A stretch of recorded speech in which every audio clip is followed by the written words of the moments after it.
শুরুতেই জানিয়ে দিচ্ছি সংবাদ শিরোনাম, এরপর থাকছে বিস্তারিত। বাংলাদেশের 50 বছরের পানি ব্যবস্থাপনা পরিকল্পনা, চীনের কাছে সহায়তা চাইল ডক্টর ইউনূস। বাংলাদেশের সংসদ নির্বাচনের সময় নিয়ে বিভ্রান্তি, কি বলছেন রাজনৈতিক দলগুলো? বিস্তারিত। বাংলাদেশের নদ নদী ও পানি সম্পদের টেকসই ব্যবস্থাপনার জন্য চীনের কাছে 50 বছরের মাস্টার প্ল্যান চেয়েছেন প্রধান উপদেষ্টা ডক্টর মোহাম্মদ ইউনূস। শুক্রবার বেইজিংয়ে চীনের পানি সম্পদ মন্ত্রী লি গোয়িং এর সঙ্গে বৈঠকে ডক্টর ইউনূস চীনের পানি ব্যবস্থাপনা কৌশলের প্রশংসা করেন এবং বাংলাদেশের জন্য প্রযুক্তিগত সহায়তা চান। ডক্টর ইউনূস বলেন, বাংলাদেশে একটি বদ্বীপ, শত শত নদী আমাদের জীবন ও অর্থনীতির প্রধান চালিকা শক্তি, কিন্তু পরিবেশগত পরিবর্তন ও জনসংখ্যার বৃদ্ধির ফলে নদীগুলো চাপে রয়েছে। চীনের উন্নত পানি ব্যবস্থাপনা পদ্ধতি আমাদের জন্য দৃষ্টান্ত হতে পারে। চীনের পানি সম্পদ মন্ত্রী জানান, তার দেশ এই বিষয়ে বাংলাদেশকে প্রযুক্তিগত সহায়তা দিতে প্রস্তুত, বিশেষ করে তিস্তা নদী ব্যবস্থাপনা ও ঢাকার চারপাশে দূষিত পানি পরিশোধনে চীনের অভিজ্ঞতা কাজে লাগানো হবে। প্রধান উপদেষ্টা চীনা প্রেসিডেন্ট শি জিনপিং এর পানি ব্যবস্থাপনা নীতির দৃষ্টিভঙ্গি জানতে চান এবং পারস্পরিক সহযোগিতা আরও বাড়ানোর আহ্বান জানান।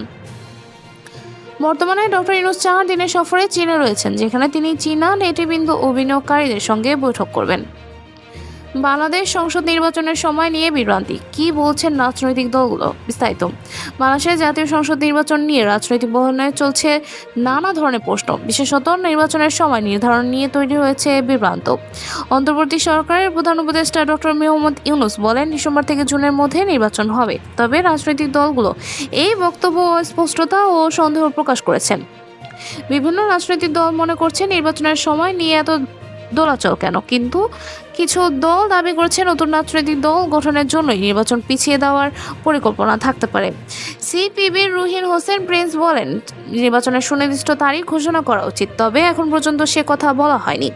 নতুন দলের মধ্যে যারা অন্তর্বর্তী সরকারের উপদেষ্টা ছিলেন তাদের ভূমিকা নিয়েও সন্দেহ প্রকাশ করা হচ্ছে। রাজনৈতিক দলগুলোর দাবি নির্বাচন দ্রুত অনুষ্ঠিত হওয়া উচিত, যাতে দেশের সংকট আরও না বাড়ে। তবে নির্বাচন কমিশন জানাচ্ছে, ডিসেম্বরের মধ্যে নির্বাচন আয়োজনের জন্য প্রস্তুতি চলছে। সরকারি সংস্কার কাজ শেষ হলে নির্বাচনের দিন ঘোষণা করা হবে। তবে রাজনৈতিক দলগুলোর দাবি দ্রুত নির্বাচন দেওয়া উচিত, কারণ সময় ক্ষেপণ করলে দেশের পরিস্থিতি আরও জটিল হতে পারে। এই ছিল সর্বশেষ আপডেট। নতুন নতুন আরও আপডেট পেতে আমাদের সঙ্গেই থাকুন। ধন্যবাদ।